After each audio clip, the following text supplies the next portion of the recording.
Thank you very much, all of you who have given us some time this afternoon and tuned in to this community show. This show is hosted by Center for Constitutional Governance together with Civic Space TV. And the show centers on issues that are affecting communities in our localities in Uganda, issues that impact our communities, and issues that at the end of the day have a general bigger impact on the Ugandan society as a whole. And today's topic is one that is still in the public domain, one that is of great concern to all of us, and that is climate change. Today, we're going to discuss the effects of climate change on agriculture. We know that Uganda is a largely agrarian society with about 70% people in this country involved in agriculture. And that means that we rely so much on the soils, we rely so much on the rains, we rely so much on the sun to grow crops in this country, for the industry to go on, and even for the markets. We largely rely on weather, on the climate. So today, to dissect the impact of climate change on agriculture, I'm joined by a distinguished panel of people who interface with these issues each and every day. And I'll ask each of them to introduce themselves. We shall begin with Brenda, then Lucky, and then we shall have Francis. Please, Brenda. Thank you very much, Musiime Alex. I'm very delighted to have joined the Center for Constitutional Governance and together with Civic Space TV. Thank you very much. My name's Ampiire Brendah. Currently, I'm residing in Entebbe. I'm a farmer, a piggery farmer to be specific, and I'm very passionate about farming. And I'm also, I'm a data clerk at the Agriculture Cluster Development Project, which is a project that is being implemented under the Ministry of Agriculture. I'm very glad to be part of this, this very pertinent issue that we need to really really address with so much concern and with so much emergency. Thank you very much. Thank you very much. Can we have Lucky? Thank you so much, Alex, and my fellow panelists. Good afternoon, Civic Space viewers. My name is Lucky Ninsiima. I am the CEO of Wanyama Farm Limited, based in Bushenyi. I am a dairy farmer, and I'm so glad to be here. Thank you. Yeah, thank you very much, the moderator, together with my fellow panelists and the audience. My name is Francis Otim. I am a food scientist by training and a politician by choice. I'm a councillor, a city division councillor in Piggery city division, and also I dabble as the chairperson for production and marketing in Piggery city division. I'm glad to be part of this discussion. Thank you. Now, we are going to begin our conversation. Climate change, of course, many people have attributed the increasing world hunger, in fact, also the increasing civil strife in a number of countries to climate change. In Uganda, we haven't been spared either. We've seen long spells of drought, even in the central region of the country. We've seen changes in the seasons. Uganda is in the tropics, and that means we have usual rainfall and sunshine throughout the year. And that has always put us in a favorable condition to grow crops throughout the year. We, of course, predominantly had two seasons, the dry season and the wet season. Wherein in the wet season, people are planting fruits, their crops, and then in the dry season, there is harvesting, really. So then And experts are telling us that those seasons are changing. We do not know now when the next wet season will be. Ordinarily, the months that were wet months are now dry months, and the other way around. Farmers had times within which they used to plant. Now they are not certain which time to do the planting and which time to do the harvesting. Now I want to begin with you, Lucky. You said you're a farmer. How is the situation your side? Thank you so much, Alex. Like I said, I am a dairy farmer, and we're dealing in cattle keeping, basically keeping animals for milk and all the milk production. And being based in the southwestern part of the country, it is a cattle corridor, and the weather favors cattle keeping. And to us, the dry season, I may say we are not, yes, we are badly affected by the sun, but when we are doing agribusiness, this is time for business. We are actually in business. We actually dread the day that it will start raining because we know our business will somehow be affected. This is a time where we are making a lot of money from the milk. It's a time where we are making a lot of money from the feeds. It is a time where we are making a lot of money from every other thing that is produced on the farm. Because it all comes back to planning as a farmer. How did you plan for the dry season? Every farmer understands that there is wet season and there is dry season. So how did the farmer plan what will happen in the dry season during the wet season? So taking in my consideration, I would say I'm not so much affected by the dry season. Actually, I'm praying that we keep here. Lucky, I don't know if Brenda agrees. Brenda, Lucky says it's a bumper, it's a season of, bumper produce. She's a dairy farmer, and so saying this dry season is really doing them well, and they want the dry season to continue. I don't know whether that's what she meant, but at least on their side, it's an advantage. How is it from where you stand? You said you're also a farmer on top of the other work you do.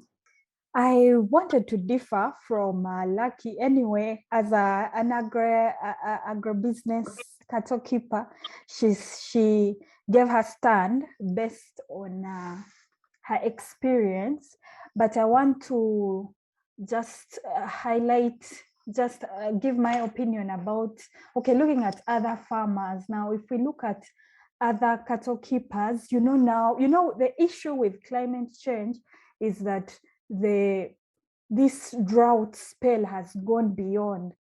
Like, for example, a farmer can plan and say maybe between this month to this month, I know it, the dry season will have ended. But then with this climate change, the dry season is just going beyond, the dry spell is just beyond.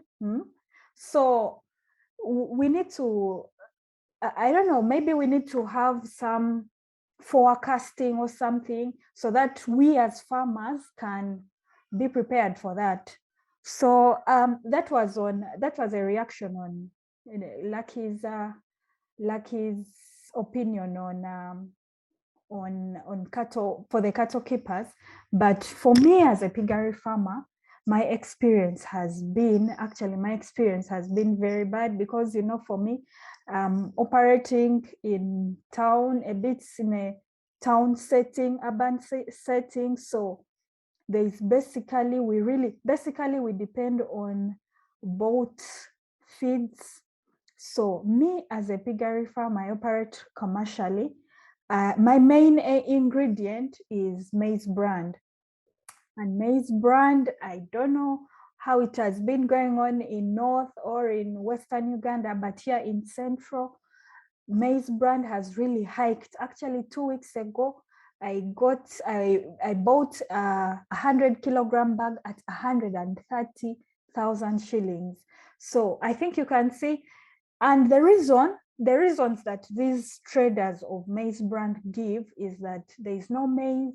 The seasons, there was a dry spell. People did not harvest maize. It was very dry. The whole the harvest basically was very, very, very poor. So maize is very little. Actually, it has reached an extent that people have to export maize from Tanzania. So just know the prices are they keep hiking up, lower. So, and that, coming to that, so we just have to improvise. We either have to delete some ingredients in the ration, on the feed ration, and some of these ingredients some of these ingredients are very, very important in the growth of pigs. So eliminating some of these ingredients has caused us a lot, has actually caused me a lot, because I had to eliminate some of the ingredients because the maize brand had gone so high, and this has affected, the growth, the rate at which the pigs grow. So it's not, I haven't received the desired weight vis-a-vis the period that I really wanted. So it has really affected me personally as a piggery farmer. It has affected me. I've got some losses because really a year ago, maize brand was at about 50,000, but now 100, it is fluctuating between 100 to 130. So that is how, to my experience, that is how it has affected me as a farmer. Thank you very much. Thank you very much. To submit. Thank you, Brenda, for that. It's quite worrisome that maize brand that a year ago was, you said a kilo was at 500 shillings, and now it's around 1,000. 1,300 shillings. 1,000. That yeah, is. It keeps fluctuating between 1,000 to 1,300 shillings, just between there. Sometimes 90,900 shillings. So that's where we are at. The price has actually more than doubled from what it has doubled because of we don't have maize in the country because of the dry spell that really prolonged. Actually, I was in Rakai, and they were telling us that there is no maize next season. All the maize dried. All the maize dried. I was also in Kamwenje. You know that Kamwenje is the maize corridor. The maize basket, Kamwenje, Chonjojo, that's whole entire area. But just know it's very terrible. So basically, we still have an issue there. Thank you very much. To our audience, for context here, maize is part of the fabric of Ugandan food. In fact, our society largely relies on maize to make food, because it's in maize that food such as what we have, posho, maize flour, comes from that. And a lot, unlike other countries where largely wheat is what forms staple food, but here in this country, posho largely forms part of the staple food in Uganda and many parts of actually East Africa. Posho is very essential. So when you hear Brenda saying that posho maize brand has increased, or products from maize have increased, that means it is a really dire situation, and that can even cause starvation for many people. But also for animals, like she said, she operates at Piggery, which they get feeds, maize feeds to give to the animals, and those maize feeds are now very expensive. That means they're rare because of the dry season. Now, I Francis, we want to hear how the situation is from where you stand. Yeah, thank you very much, Alex, and my fellow panelists.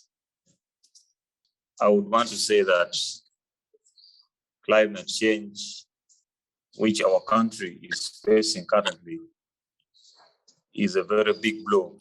And I would say it's a double blow to both the farmers and the citizens. On the other hand, we have the high fuel prices that has translated into increase in prices of different agricultural commodities.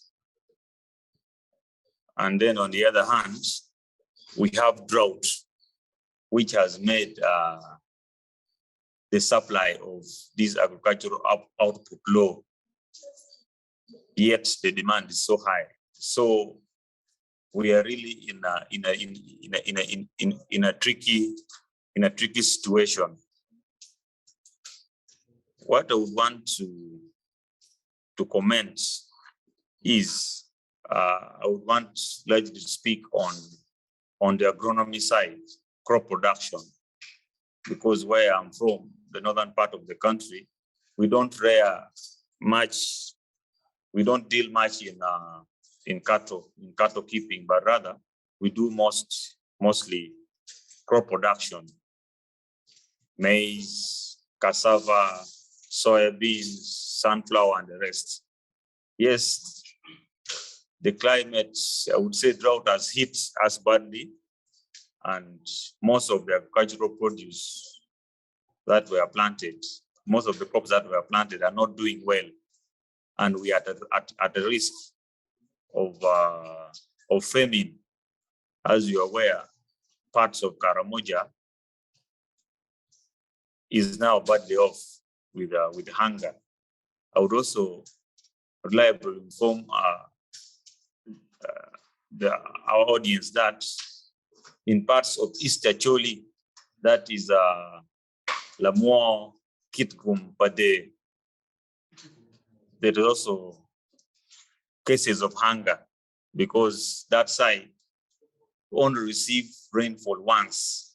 And with this climate change, with the weather that has changed, probably they're even receiving little rainfall than they have been receiving before. So it's really a big blow, and this is real. What has caused it? We have been having here, like for our case in northern Uganda, you know, we are the major suppliers of charcoal to the rest of Uganda, especially the central region. So there have been massive cutting of trees for charcoal. And this has really caused drought, I would say, for those who have studied the environment so well. They always tell us that cutting down trees, especially deforestation, brings about accumulation of carbon dioxide in the atmosphere, which forms a blanket, and this brings about global warming, which is the major reason of climate change. So in the northern region, we are having we are receiving very little rainfall currently. People have planted groundnuts, people have planted maize, cassava, and other crops which are not doing well. And for that fact, in parts of Nwaya, we have companies like Vinayaka who are quite doing well because of the irrigation systems that they have. They are doing their farming in a large scale. But to the smallholders farmer who don't have the technology of irrigation,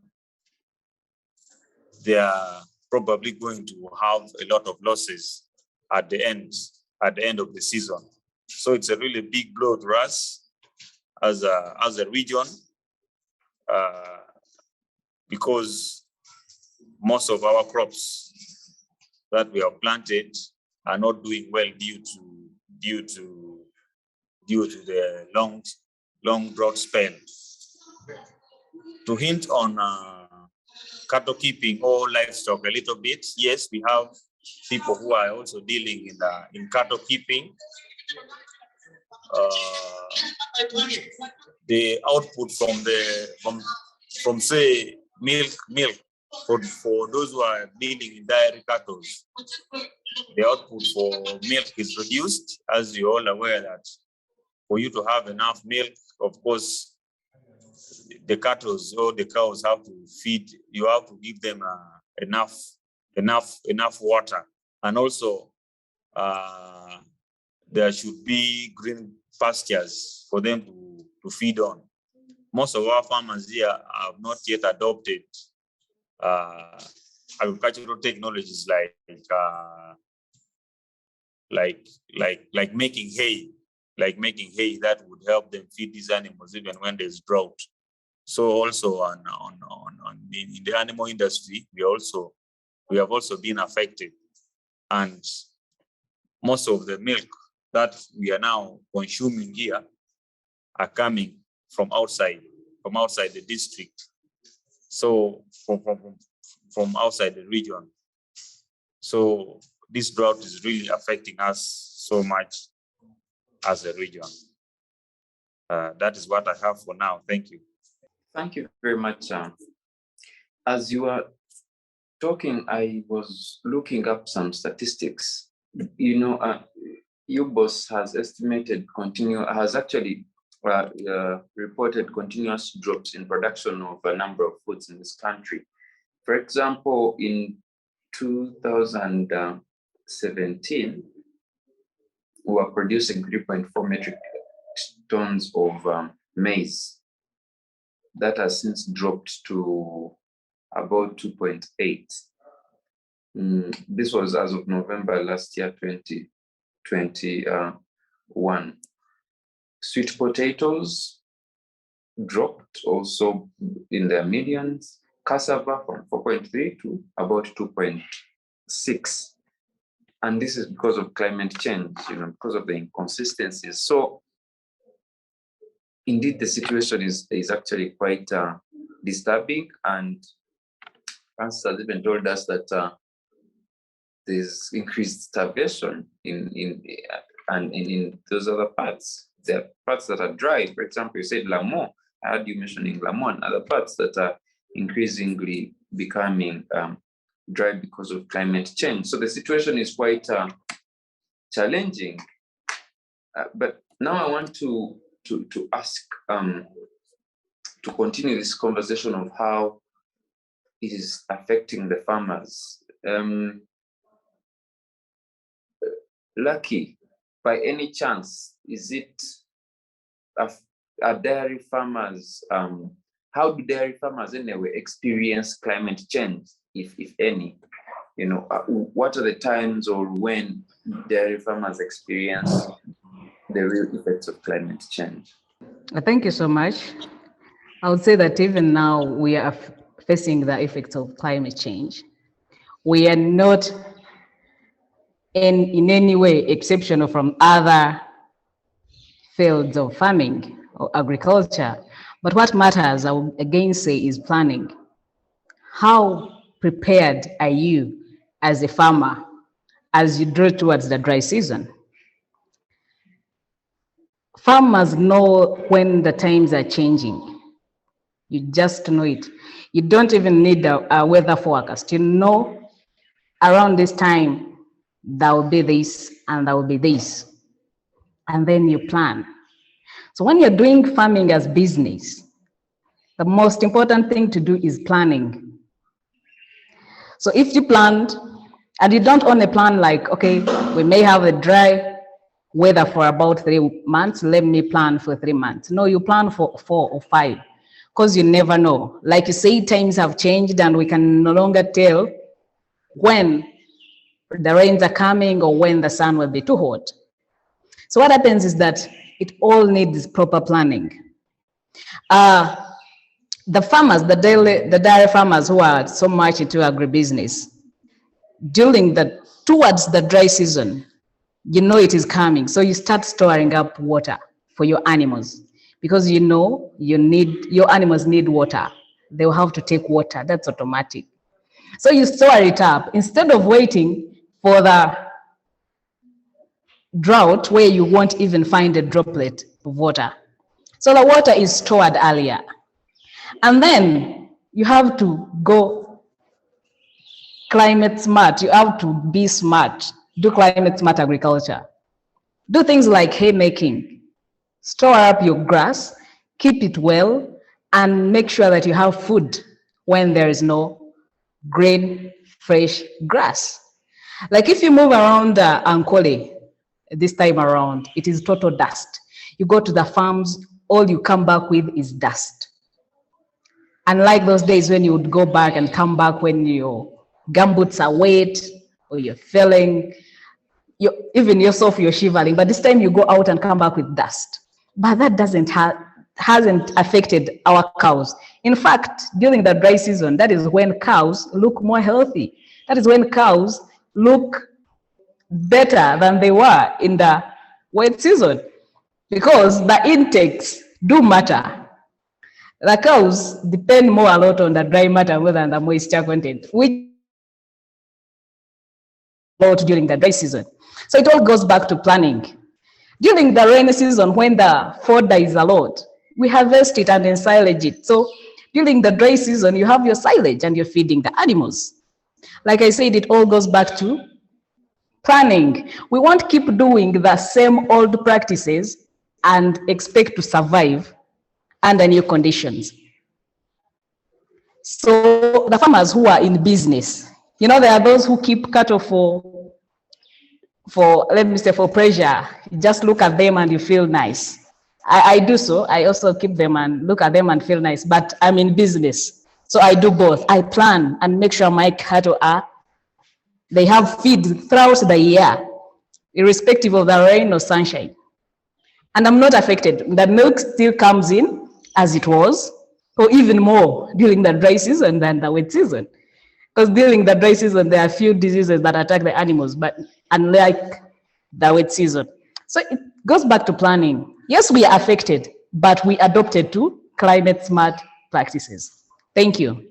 Thank you, Lucky. I want to come to you, Brenda.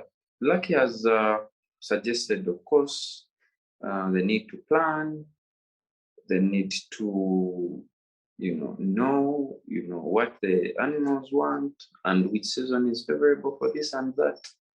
It goes back to planning. You are doing some projects with the Ministry of Agriculture, and perhaps you've had more expertise in this industry, through various projects. But also, you are a modern farmer. You said you're in an urban area where you are trying to rear your animals in that modern space. Now, from the expertise point of view or technical point of view, how are farmers preparing or bracing up themselves for the effects of climate change on agriculture, for the fact that rains are rare, for low feeds, for drier places? How is farmers? One, you can comment about how the farmers are doing that, but also two, how the stakeholders, government, civil society,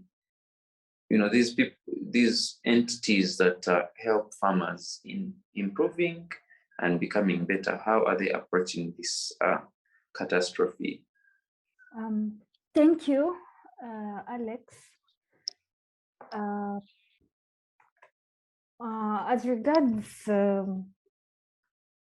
government, I think basically you're trying to ask me about government, but first of all, before I respond to what we as policymakers, the different policymakers, the Ministry of Agriculture, Ministry of Finance, Ministry of Water, before I respond to that, I just wanted to talk on behalf of some cattle keepers, you know, besides the cattle keepers in Lucky's area.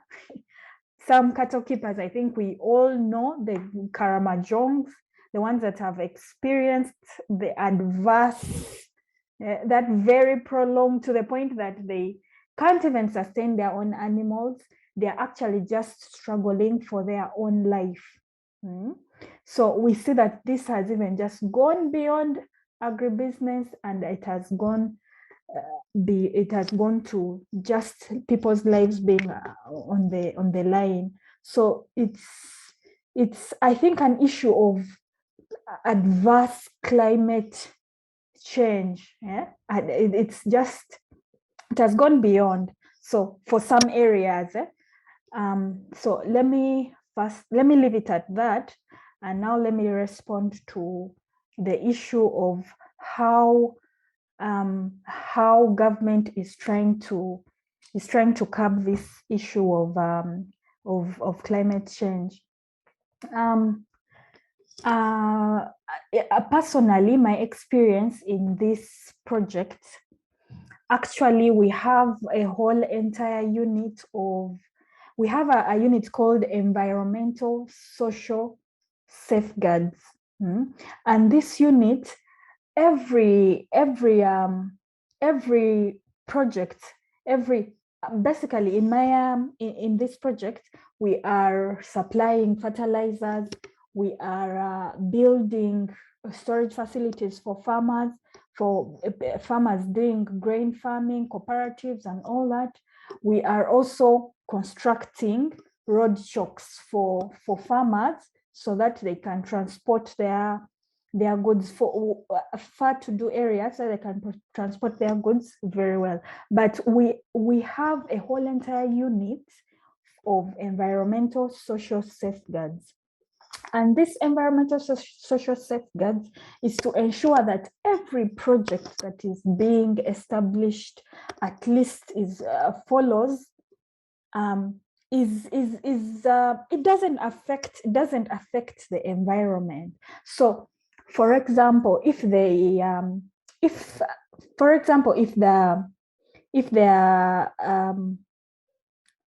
example we are constructing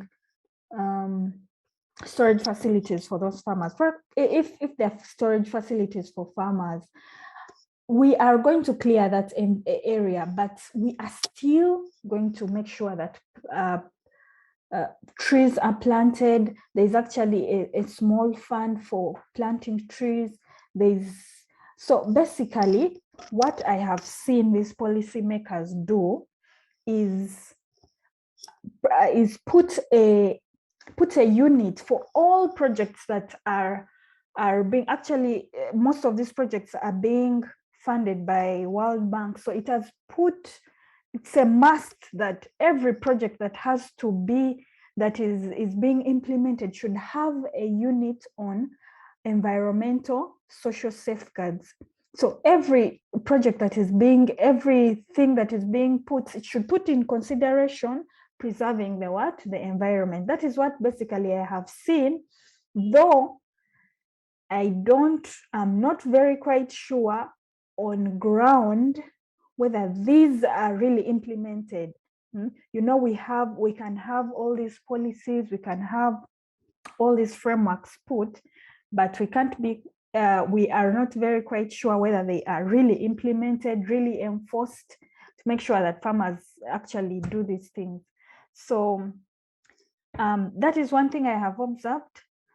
And then the other thing that policymakers have to do is, anyway, we need early warning systems. Early warning systems, these are, for example, weather forecasts. Weather forecasts, like you do an analysis, you let the farmers know this is going to happen. There's going to be a prolonged dry spell in this area, in this region. So there has to be an early warning system for at least each region, so that farmers can get ready. And all this should be really cascaded down to to the districts, because it all comes from up there, then cascaded down to the districts, then cascaded down to the lower level farmers. And then another thing that I have that I really think is that this issue of climate change, I think some of these things are beyond us. Some of these things really, government really needs to take this as an emergency, because a farmer down there cannot make a certain policy or make a certain regulation and really follow it up to be really implemented. So I think this is this issue of climate change, especially these adverse issues, these very adverse issues like what we are seeing in Karamoja, all these are government things that need to really be acted upon as crises, as emergencies, because lives are at stake, animals are at stake. So, and then maybe another thing that I wanted to talk about is there has to really be a contingency budget for such adverse situations, because now we see that we have been faced, Karamoja has been faced by this issue, but we are now looking, we have now started looking for development partners here and there, UN, everywhere. Actually, very many people are now trying to contribute to do what? To share with, to go and support Karamoja. So, and then I wonder, hasn't there been, under the climate change action plan, hasn't there been a plan for such disasters under that Ministry of Disaster Preparedness and what? So basically, I would say those, and also maybe there has to be intense sensitization. There has to really be intense sensitization. Tell farmers, just like Lucky was saying, how best they can deal with these situations. Preparing silage, preparing hay, water harvesting, good agronomic practices. There has to be sensitizations, and of course these sensitizations come down straight from the technical people of the district, and also other private sectors, other NGOs. It all has to go down to the farmers and the other people. So, and also we as citizens of the country, we need to see this, we need to realize this and educate ourselves and act accordingly. Just like, like you were saying, you just really have to act accordingly and improvise, find all ways of surviving, because this is the new normal. But all in all, this is a government emergency. It should really be acted upon it should be treated as a crisis. Yeah, so thank you very much. Back to you, Alex. Yes, thank you. Francis, I want to bring you back, and I want you to tell us from where you are, how farmers are dealing with this challenge of the changing patterns in weather, the changing patterns of climate that have occasioned drought, that have occasioned, all this turbulence in the agricultural sector in this country. Thank you very much, Alex. From where I am, farmers are applying post-harvest management or post-harvest technologies on the harvested crops. An example is cassava. What they've always done is to cut the cassava into chips and then store. Secondly, they have resorted also to normally farming at, I would say, farming next to the swamps, planting sweet potatoes and maize, because next to the swamp there is a little little somehow there's somewhat much water that can support these crops in these times of drought. And also for the vegetable farmers, normally when we have dry spells like this, they resort to farming in the wetlands. So that is how they have tried to catch up. That is how they have tried to mitigate this challenge of drought. A few farmers have been trained by organizations like World Vision on irrigation technologies. So a few farmers are practicing such to enable them at least get something from their crops. That is from the side of smallholder farmers. But from those who are practicing large farming on a large scale, majority of them are found in Wanyama districts. Those ones are applying irrigation technology, advanced irrigation technologies. So that is how farmers have tried to adapt to this. Talking of those involved in livestock production, those in the dairy, those in the beef industry. Of course, as colleagues have been mentioning, some of them have been trained on how to make hay and silage. So they're trying to apply these technologies. I come from a local government, Gulu City local government. Currently, we are pushing to have a memorandum of understanding with the Gulu University Faculty of Agriculture and Environment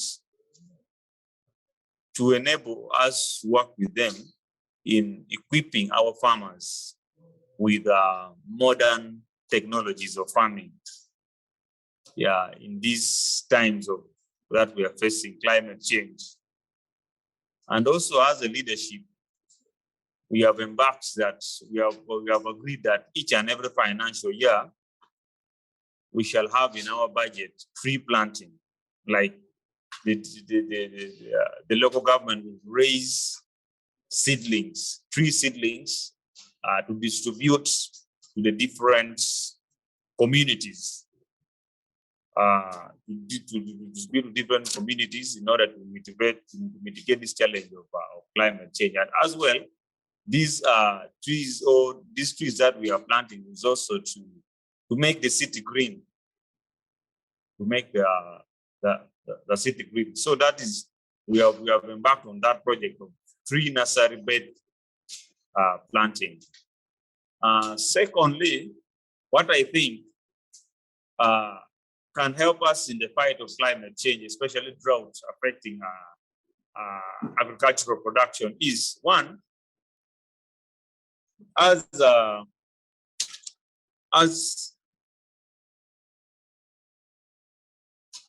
local government, as a civil society organization, I believe so much that there is need to educate our people about climate change.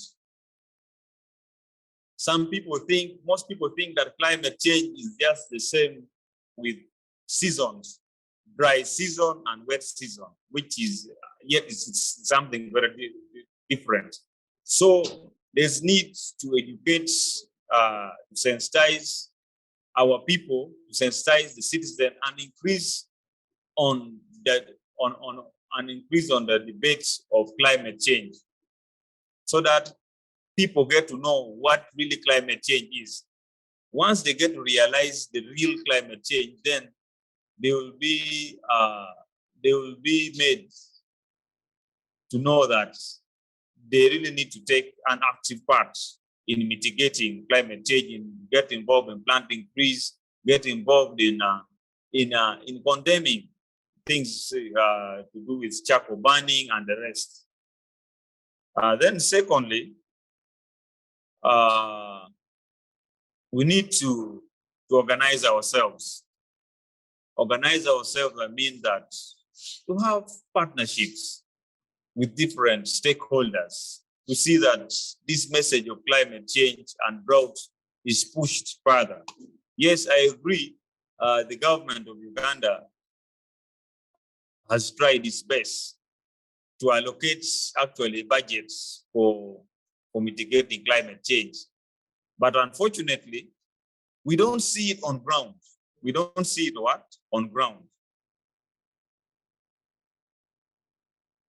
How I wish that the Ministry of Agriculture would embark on that seriously to see that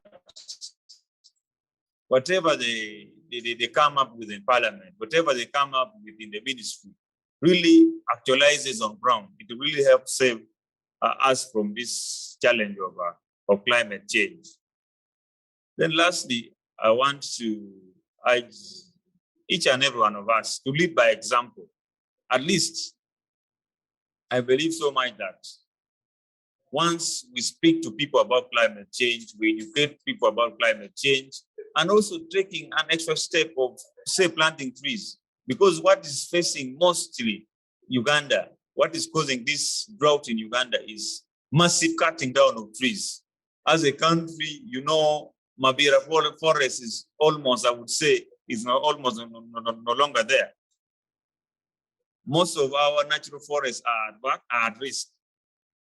Coming to our communities, we have cut down these trees for charcoal burning, we have cut down these trees for farming, and the carbon dioxide we are generating is just piling in the atmosphere, forming a blanket that is now bringing for us the problem of global warming, climate change, and the rest. So mine is that we need to increase on the advocacy of climate change. And when we advocate for climate change, we should see these practical interventions, especially planting of trees.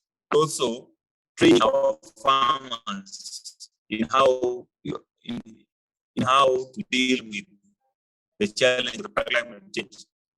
For those who are doing animal production, train farmers how to make seeds, how to make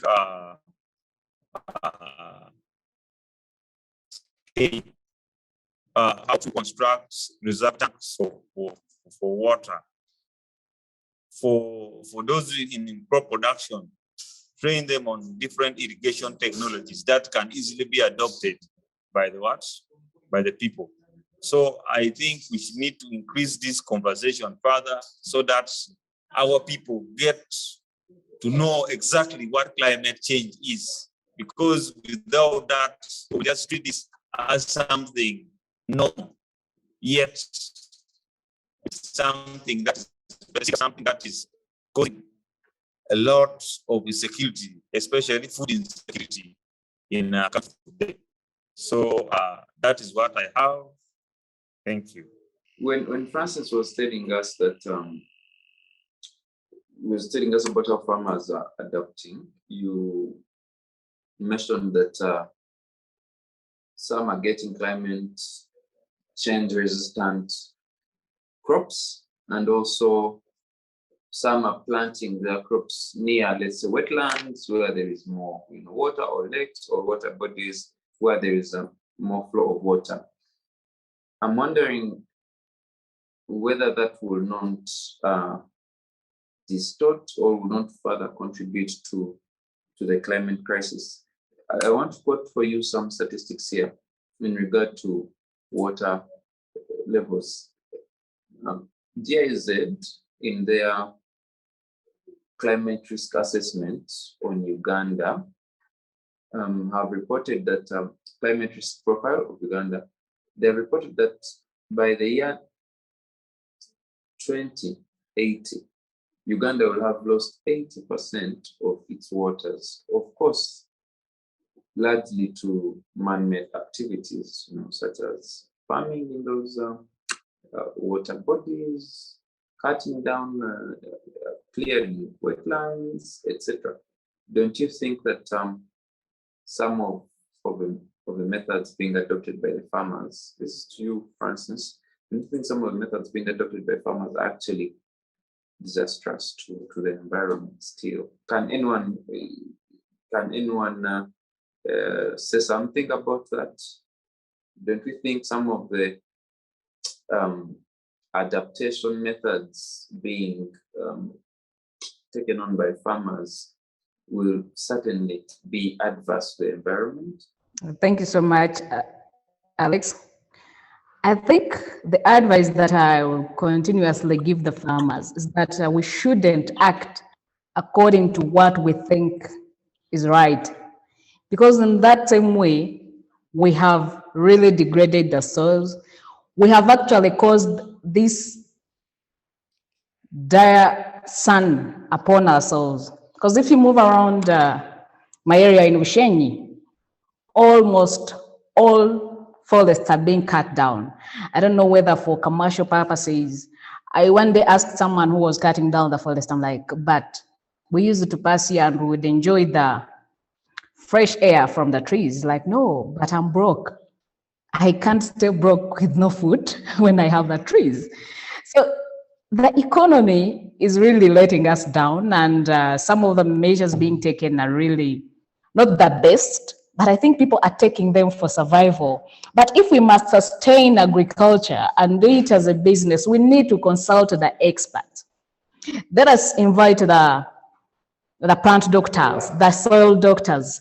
Let them look through the details. Let them come to our land and test the soil and tell us the best things that we can do in certain areas. Because I know, like I said, Southwestern is a cattle corridor. I know that may not work for the Central, but there's something that the Central can do that the people from the Western can't do.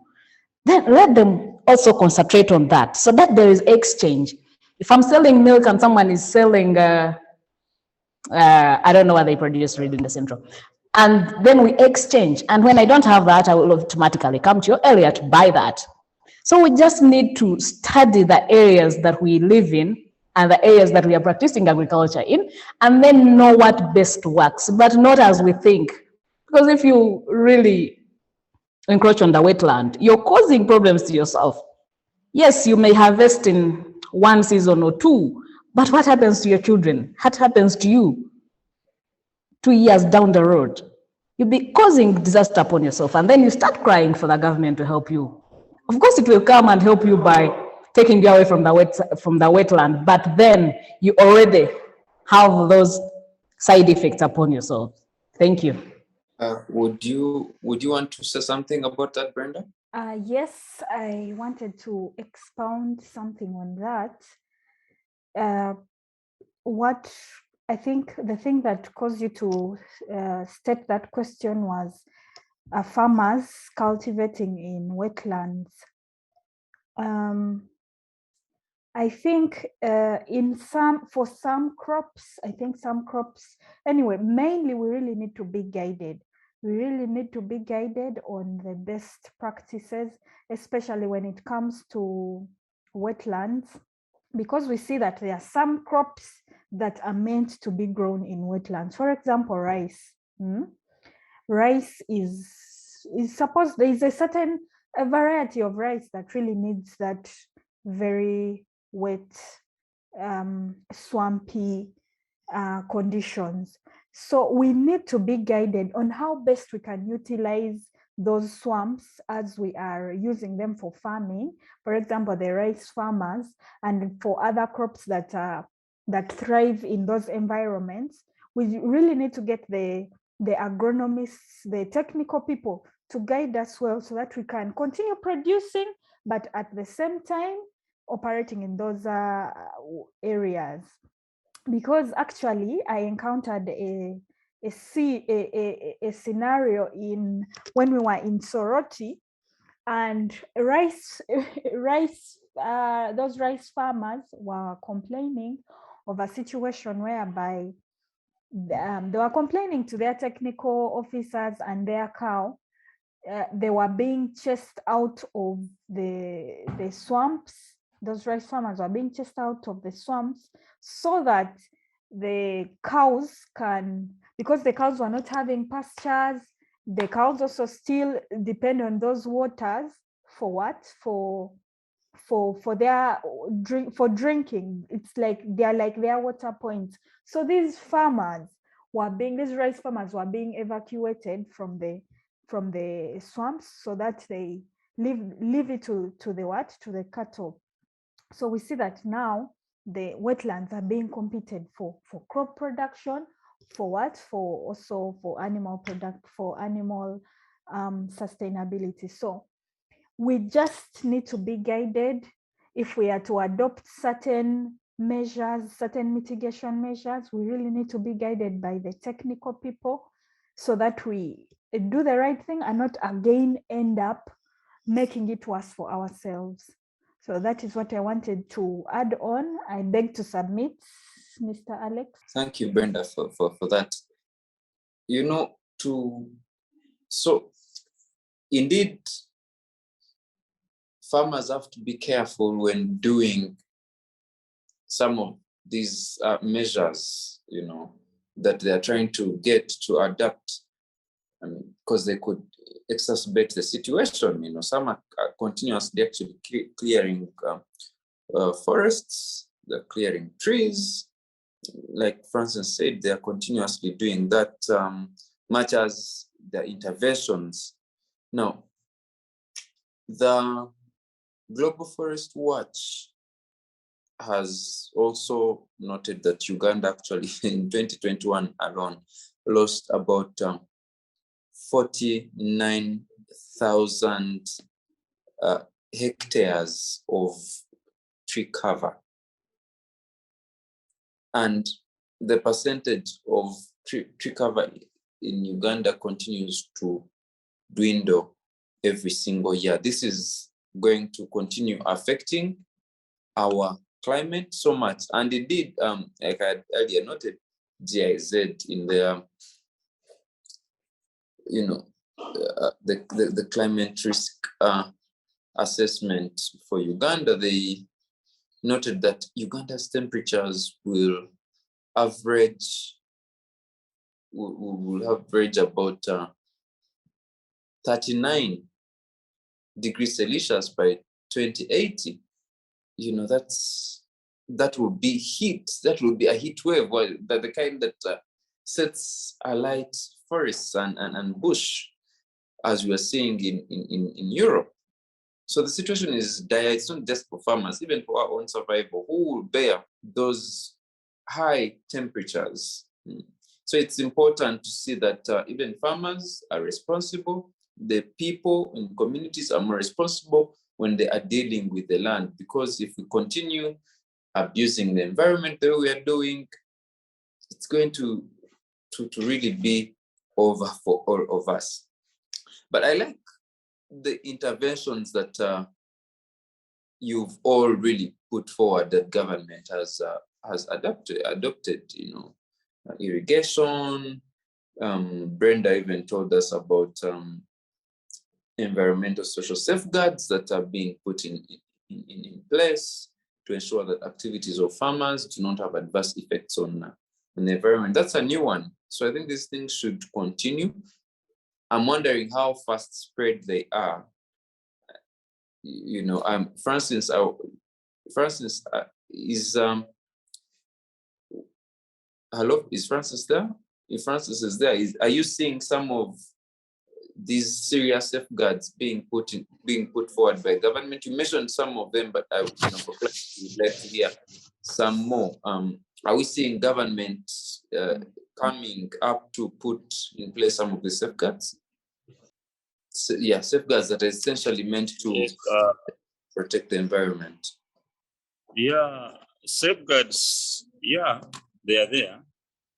Okay. And I would say they are there, but they are not so effective because of challenges in implementation of government regulation.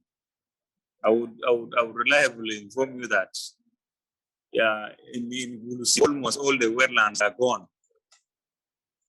Either they are constructing it or they are turned into botanical gardens. These guys are flowers and other things. Yet we have a whole body of NEMA. Huh? We have NEMA. We have a whole Department of Environment, and they're not doing anything about it.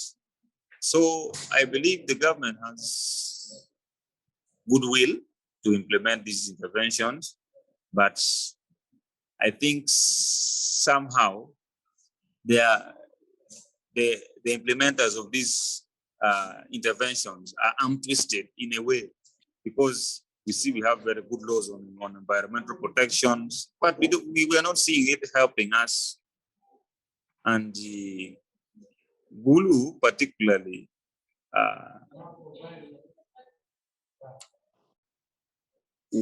was applauded by the entire nation of fighting Chakobani.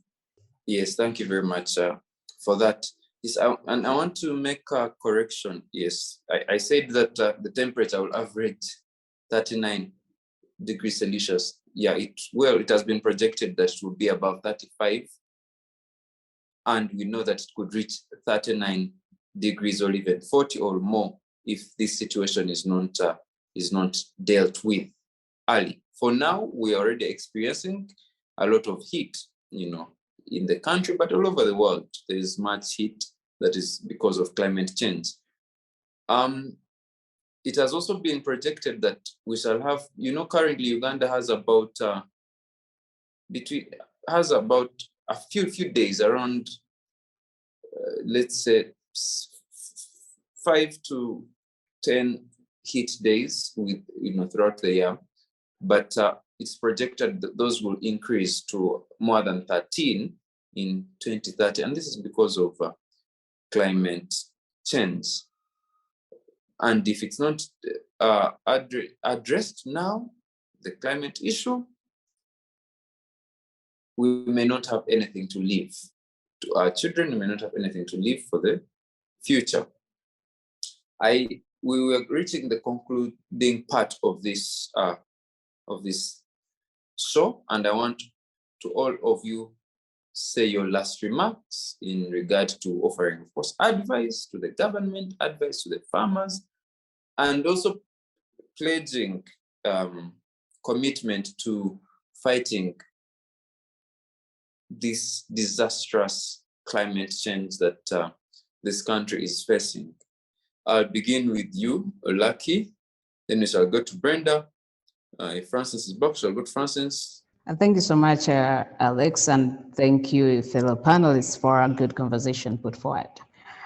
We usually tell farmers that on the farm, please make sure, much as you're planting the grass, also introduce legumes on the farm, so that there is nitrogen added to the soil, and also increase the production on the farm. That way, you will have conserved the environment, and still you would be able to feed your animals.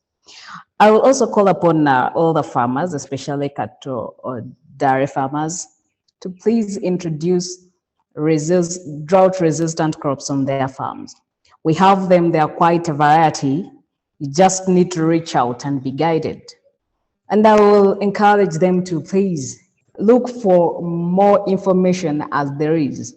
Attend trainings, call experts, let people visit you. Because you all can't know it all. And even if you do, you need extensional workers to come and guide you, to take you through. The trained people, we are available. Just reach out and we'll help you through. And what I will tell my fellow dairy farmers, learn to keep as much feeds for your animals as you can. And always try to calculate calculate the days and the seasons. When it's to just know, because let me say a cow takes 9 months gestation period. Just introduce hormones on that cow when it is not yet dry season and let them conceive early enough so that in the dry season they will be giving birth like at the beginning of the dry season, and you will have all the milk you need and you will sell and you will make money. On a lighter note, the president said that we are, well, he knows we are in the middle income, whether we are in or coming to, or I don't know. But food for the rich people is, there are already 3. It's milk, meat, and butter.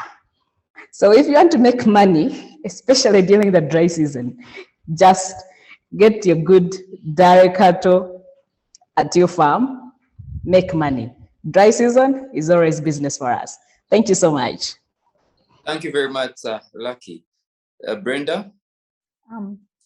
Thank you, Lucky, for that.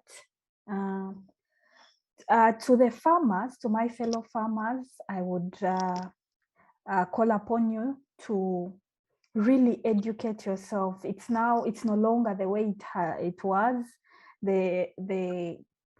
The environment has really changed. It is now up against us. We just have to really devise all means. So educate ourselves on how we can adapt to this changing environment. Educate yourself, find out, just like each of us has mentioned all these measures of how to adapt to climate change, harvest water in time, store feed, silage, hay.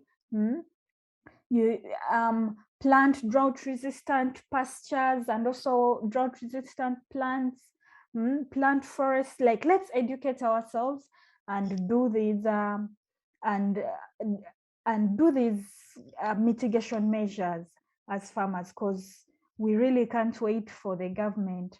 Then, as to government, that is, if in any case anyone could listen, I would call upon them to act as, because as Alex, you mentioned the temperatures with time are going to be so high. The predictions, the statistics it's really scary when you really look at it. So as government, we really need to act as this is a crisis, as an emergency. A quick example of what would happen when this continues is what is happening right now in Karamoja. Karamoja seems to be so far, we don't even really care. But it's close, it's coming close. So as government, let's, whatever we are doing, sensitizations, whatever policies that we have to put up, let's do them as an emergency. Let this be a priority. This is a crisis, it should be a priority. So it should be handled with great emergency. So to the government, that's it. Otherwise, thank you very much for these very good ideas, this sharing. It was really it's very insightful. Thank you very much. Back to you. Thank you for that. And as we complete this show, I'd like to encourage all of us, all our viewers, every one of us, to take measures in ensuring that we combat the climate change crisis. And the United Nations Environment Program has laid out some of the guidelines to help us as individuals in our daily lives to try and contribute to the combat against the climate change. And they have suggested 10 of them.